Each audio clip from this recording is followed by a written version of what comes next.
2 mechanism we call when this is carbon here. So carbon chemistry involve SN2 mechanism, which is concerted. Concerted mechanism is the key of this mechanism. But you see, this is a mechanism which is presented underneath when it is silicon or tin.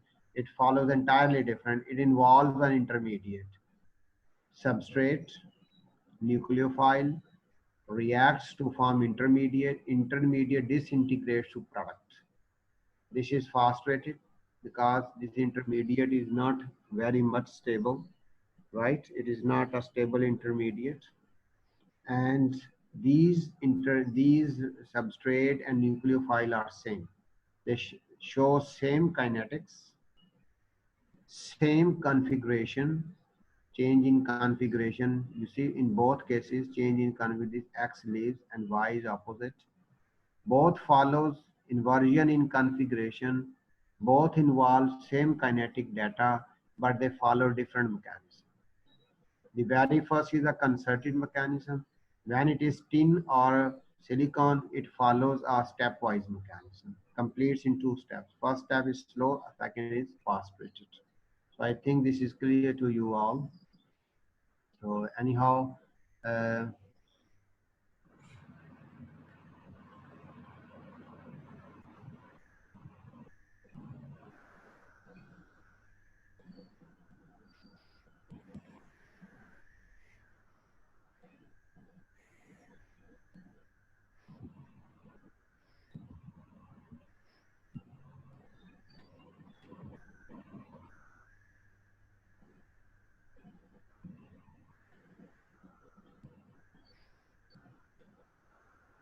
so let's proceed.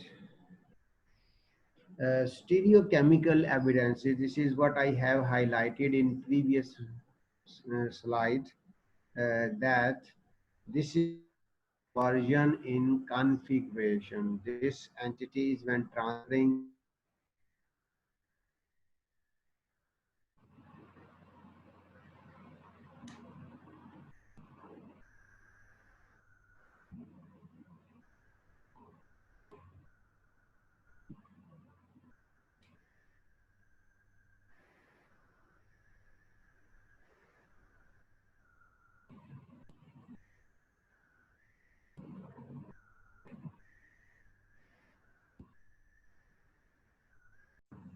Let's see, we have this substrate.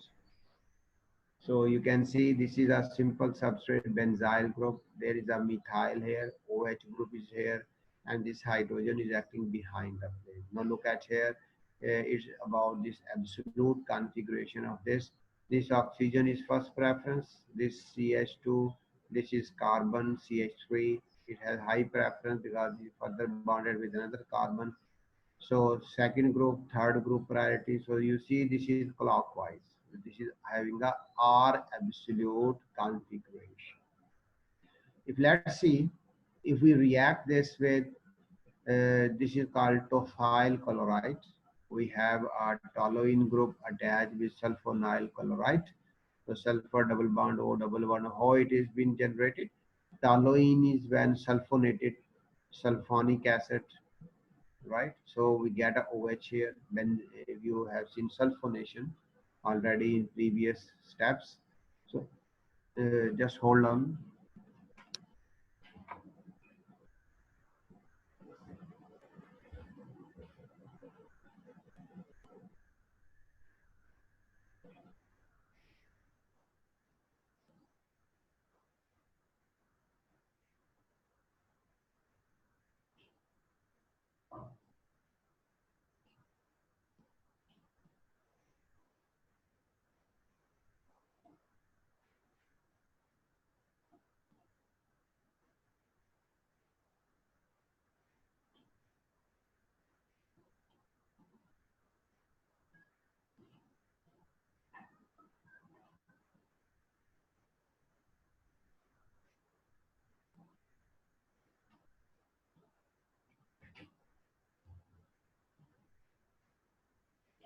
All right. So in this case, the structure number 1, you see, this is having an alcoholic functionality.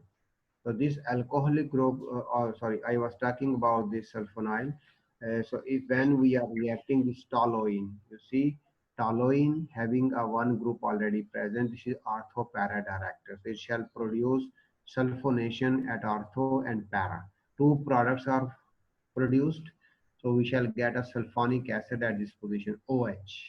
When this sulfonic acid is reacted with a chlorinating agent PCl3, PCl5 or something like that, so what it shall do? It shall react with them sulfonic acid to convert them into sulfonyl chloride. So this is a sulfonyl chloride. When it reacts with an alcohol, alcohol very similarly reacts just like acid chloride reacts with alcohol to form ester. So it forms oxygen sulfur bond, right? Oxygen sulfur bond, this Cl leaves. This group is in fact called tosyl. You shall see that in the factors affecting substitution. This group, other than chlorine, this group is called TS. This whole group, if I present here, this group excluding chlorine, this is called tosyl, TS, capital T, small s. This is called tosyl. So I have presented, in fact, this oxygen is bonded with sulfur and this Cl is left. This is a substitution reaction. So this is written as TSO, tosyl group. So anyhow, this oxygen is still in first preference. This group is second, third. This is still again R group. R is the absolute configuration here. Now, when we react this with ethanol as a solvent in dry potassium carbonate in solid state. Potassium carbonate role is what? Potassium carbonate slowly reacts with ethanol and generate ethoxide ion. If it picks up this carbonate ion, pick up one hydrogen from here, it shall convert into bicarbonate ion. And we shall get a ethoxide ion. That ethoxide is a good nucleophile. It can kick this out. Once this is kicking this out, this group shall leave and ethoxide ion shall approach. This is the ethoxide ion approached. You see, in substrate, methyl is on your right hand side, but in this product, methyl is on your left hand side. Here, this leaving group was on your left hand side, approaching nucleophile. Or you see, this oxygen is on your left hand side, and here this is on right hand side. Two other bonds, this hydrogen and this benzyl group, hydrogen and benzyl, they are at same position. But this is what we call is a inversion in configuration. So, but look at here, what happened in one, in here. If you look at here, this is the benzyl group. Benzyl group is at the same position. Hydrogen is behind the plane. Hydrogen is behind the plane. Methyl is above the plane. Methyl is above the plane. This group is along the plane. This group is along the plane. So there is no change in three-dimensional space. There is no change in configuration here. By terminology, this is called retention in configuration. So when we have done a reaction in the first, this is the symmetric center, this is a symmetric center. The reaction is not done at a symmetric center. The reaction is done on a group of atom attached to a symmetric center. So the relative position of every group attached to this asymmetric center in three-dimensional space is same. There is no change at all. So by terminology, stereochemical terminology, this is called retention in configuration. But look at the next. Here, these two groups in three-dimensional space are changed. Methyl from right change to left. This leaving group and approaching nucleophile are opposite. Now you see this is totally opposite. This oxygen shall be a first preference. This benzyl shall be second, methyl third. Now you see this is anti-clockwise. So this is having a S absolute configuration. So starting from R, it is changed to S. So the first step is involving retention in configuration. The second step is involving a inversion in configuration. Now look at the optical values. The optical value, there should be alpha, not A. So we need to change this. This is not A, this is alpha in fact. Alpha means this is the optical sign. So I shall get it changed in the final. So because still I have to add a few slides for next week. So I shall make a change in this one. So look at the structure number one, the substrate number one. So in this substrate number one, you observe there is a optical value is 33 degree, right? And having a plus sign. Here we are still getting this 31 plus, but it doesn't mean there because both are plus, because there is a retention in configuration. No change in configuration is taken place. The many people gets confused with this statement. Let's see, because there is no change in configuration has taken place. So this molecule and this molecule are having same positive sign. No, not at all. Keeping in mind, these two molecules are not isomers. Look at the molecular formula of this and look at the molecular formula of this. There is a huge difference. It contains only one oxygen. It contains, including this tosyl, you see two other oxygens. So it contains three oxygen. One is this, two are this. It contains sulfur. It doesn't contain sulfur. It contains seven other carbon than this one. So this molecule and this molecule that doesn't have a same formula. So if the formula is different, they are not isomers. So they can, even this molecule can have a negative optical sign. It doesn't mean they are in fact having a, so we cannot expect they should have positive or same optical sign. Same optical sign are absorbed by entities which are in fact uh, same in nature. But if we have two enantiomers, like let's say this molecule, this is O ethyl, this is OH. If we react this way, ethanol in the present potassium carbonate, so it shall be converting into ethyl group. So this entity and that entity, you see this is R, this is S, they are enantiomers. Now they are having same molecular formula. If this one, and rather we do this reaction first, we are reacting just this with ethanol, right, in the presence of this entity. So anyhow, if we are reacting with this with ethyl bromide or ethyl iodide, so it make a bond with ethyl group. Now this entity and that entity are opposite to each other. Now they have same molecular formula as well. Then if it is plus 33, it shall be minus 33. But you see here it is plus 31, this is minus 19.9. So optical values are different and the people gets confused in this case. The value of optical sign is being changed because there is an inversion in configuration. No, not at all. This is not the reason. In many cases you shall find that inversion in configuration is taking place, but there is no change in optical sign, right? But just look at, I have extended this further. If we react this molecule with potassium first, we shall get a negative charge here. If I react this with ethyl bromide, you look at here, this ethyl is opposite side, right? This is what I was talking about. Now look at this molecule and this molecule, number 3 and number 5. We have done two different set of experiments. In first, we have reacted this with this tosyl chloride to make it a good leaving group. No, it is a good leaving group. It leaves and nucleophile approach from opposite direction, which is ethoxide ion. It approach opposite. So we get this one. Here we are doing different chemistry. We are reacting this with potassium metal. Potassium metal shall react with the hydrogen, generating atomic hydrogen and negative charge on this oxygen.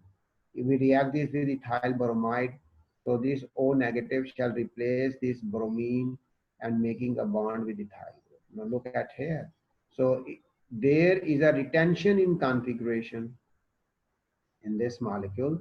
We are getting retention in configuration starting from here to here.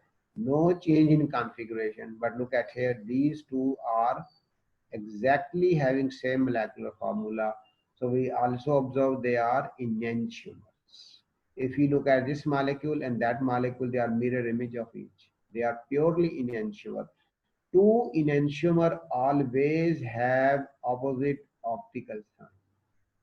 Now look at here. This is minus 19.9 degree. This is plus 19.9 degree.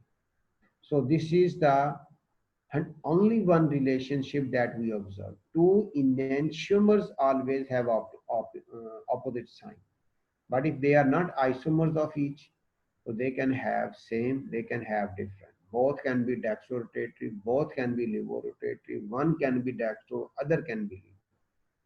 So any combination is possible with respect to absolute configuration. So I shall conclude this with another experiment done for stereochemical evidence, which is presented underneath. This is an experiment which was done by a scientist very interestingly. What he did. So it was not concluded that if we have either a reaction can be intermolecular or intramolecular. Look at here. If I react this with a base, forget about the base, which is the base shall pick up a hydrogen from this, but this hydrogen, keeping in mind, this is not the hydrogen a base picks up from here. It exists in another enol form. Let's say this hydrogen from here moves from this position to this oxygen, generating a carbon sulfur double bond and oxygen hydrogen bond. This is called tautomeric form. So that tautomeric form is when reacted with base pick up a hydrogen bonded with oxygen. And then oxygen donate this electron pair here and this carbon donate electron pair. This carbon becomes negatively charged. Base cannot pick up a hydrogen from here, keeping in mind. This is very interesting to see. So this hydrogen undergo enolization. It enolates, that you have already come across. So base pick up that enolic hydrogen, generate a negative charge on oxygen, which resonance stabilize at this carbon negative charge. Now this is also possible if this carbon can take this methyl from here and leaving this oxygen from here. So it is maybe a intramolecular substitution. So we can get a hydromethyl bonded at this position. So this isomer we are expecting, this isomer. If it is a intramolecular reaction. Now look at here. Again, if we are having this carbon is, I have made static. This shows that this is isotopic level. But when it was done without this, so they were believing that it is intramolecular. And when this substrate, if we are using, so a very interesting study was done by a scientist. Snell is the name of the scientist who first worked on this isotopic labeling. So just so you see, mechanistic study, because it was showing same kinetic data, it was showing almost same values, but the mechanism was not confirmed. Either it is this reaction is run because the nucleophile of this carbon can react with the methyl of the other. That shall be an intermolecular substitution, and this is an intramolecular substitution. So this was not confirmed either SN2 is such or not. It is intermolecular or intramolecular. So he did a very different reactions. What he did? He reacted a isotopic labeled system where this methyl is present on this oxygen, sulfonic acid. In other case, he took this carbon which was not isotopic labeled and we are having a ethyl group here. Let's say, suppose two substrate he used. If it is intramolecular reaction, then always with this isotopic label carbon 13 we shall have methyl. And if it is this one, so with this one we shall have a non-isotopic label carbon bonded with ethyl in all cases. But when he observed the products, It was totally opposite. The isotopic label always have a ethyl group, not a methyl here. And this carbon, which is non-isotopic labeled, so that is bonded with methyl always rather ethyl. So it means this is indicating that SN2 reactions are not intramolecular. In fact, it is intermolecular. So in fact, what happens, negative charge on this isotopic label carbon reacts with the ethyl group here, right? And not with its own methyl group, although it is more closer to this, but it doesn't undergo this reaction. SN2 reaction, the formation of these two products is clearly indicating it is a intermolecular reaction. If it is intramolecular, then with isotopic label, we must get methyl at this position, but we are not getting methyl. We are getting the ethyl. Second, with this one, we must always get non-isotopic carbon. We must have ethyl bonded, but it is not ethyl bonded. This is methyl bonded, in fact. So what this concludes? This concludes that whenever we are using SN2 reaction is intermolecular, it is not intramolecular. So these are a few stereochemical evidences and isotopic labeling experiments which are giving a very good information about SN2 reaction. So we have discussed SN2 reaction in detail today. So in next week, we shall follow the SN1 and SNI reaction. So